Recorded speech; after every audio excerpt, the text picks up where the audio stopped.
Hey folks, Rich here at RC Informer. Today I have a quick video of a pilot that I'm going to install in my new P40 Flying Tiger. This is a Aces of Irons pilot that Brandon Moon made up for me. If you guys haven't seen Brandon Moon's stuff, I'll put some links here and at the end of the video so you guys can see Brandon Moon's blog post, and you can see that he makes these really nice detailed pilots. He sent me one to put in the cockpit here of the P40 Flying Tiger, the new 1400 millimeter from FMS, and it really is a nice pilot. I'll get in close here so you guys can see the details. Brandon does a really good job of painting these up and detailing them really nicely with the patches, the blood shit on the back, and all the insignias, and just it really looks nicely weathered. Also, you can see here, he gave me this thing way back in October of last year, but I just hadn't had a chance with work and all that stuff to get him in the airplane, so I figured I'd make a video just to kind of show everybody. You can see he put a little blood shit on the inside of it and finished it off really nicely. But anyway, guys, again, be sure to check out the links here or at the end of the video, and if you guys want one of these made up, just talk to Brandon, and I'm sure he'll get you one of these. He also has a really, like I said, a blog post there where you can check this stuff out and check out how he actually makes these and so forth, and again, I'll put those links.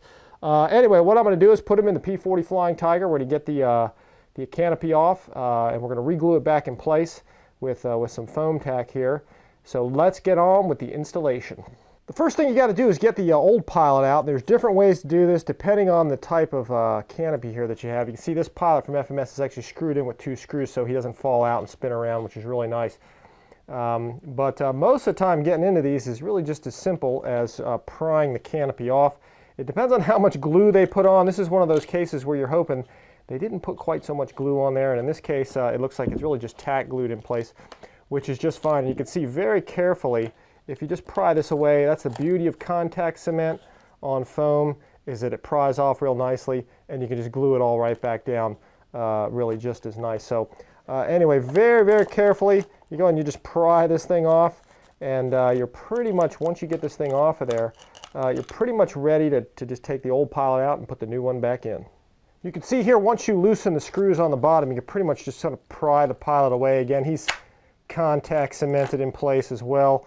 Interesting to make a comparison between the two. You see they're very similar in size. So really the old guy hopefully will fit right in. I might need to do a little trimming of the foam, but we'll see how that goes in place. One thing I noticed is that the FMS pilot was a little taller than the Aces of Irons pilot. So in order to prevent or to hopefully keep him from looking too short inside there, what I did is I just took a little foam block and I just cut it out to match the hole in here. And I may throw some paint on there, but what that'll do is it'll keep him in there so he doesn't look like sort of a short guy in there. And you can see here just as a test fit, and it's not a bad idea to test fit before you put him on there and just kind of see how he fits in there. And it looks like he's a good height. I think if I put him any lower down in that trench, he would look kind of short in there. You can see here with just a little bit of paint, I went ahead and used this Tamiya neutral gray, but you can see with just a little bit of paint, just you can brush it on or spray it on. Doesn't have to be perfect, doesn't have to be an exact match, because with the canopy over it, it doesn't really, you really can't see the difference too much. If it's an outside color, you want to match it a little closer so it looks a little better. But you can see here, by just using a little bit of foam tack on here, I just went ahead and contact cemented that thing down in place.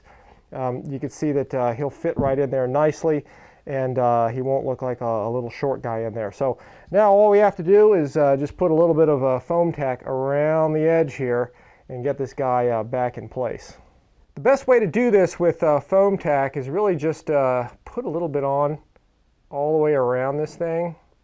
It's pretty simple to do. You can use really any contact cement that you want to use, but I have found that foam tack is like the toughest stuff around. So, but once you get it on there, you want to make sure either using a brush or your finger, just spread that around, make sure you get enough of it on there, and then let it sit for a few minutes. Let it actually tack up.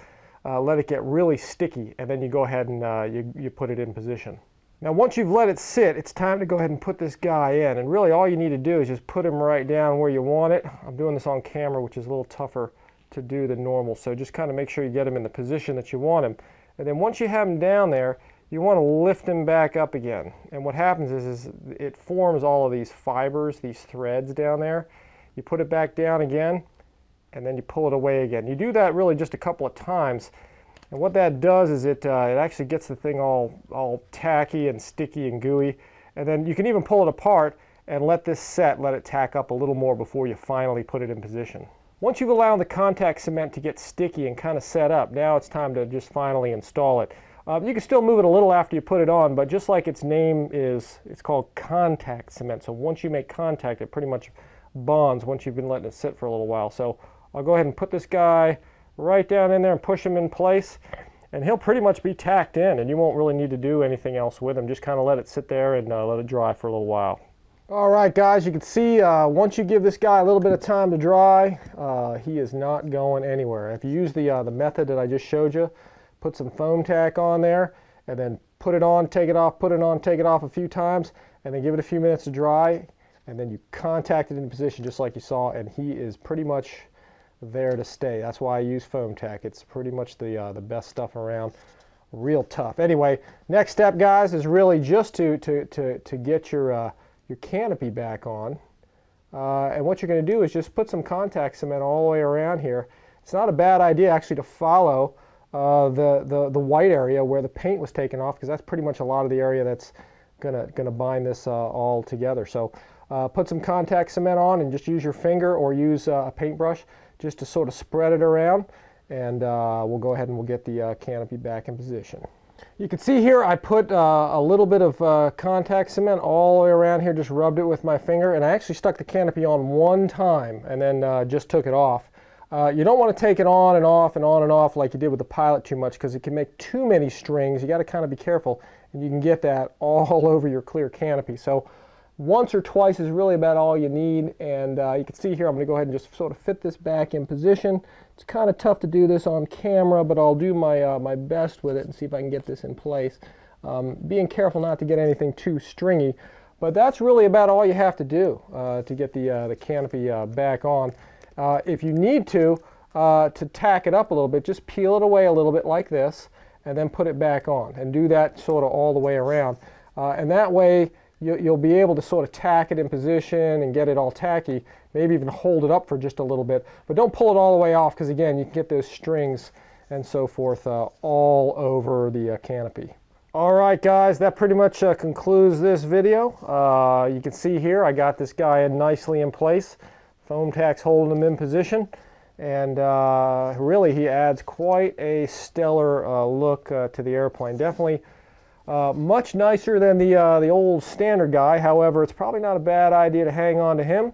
There probably is a pilotless airplane somewhere that could definitely use him. So anyway, guys, thanks for checking out this video.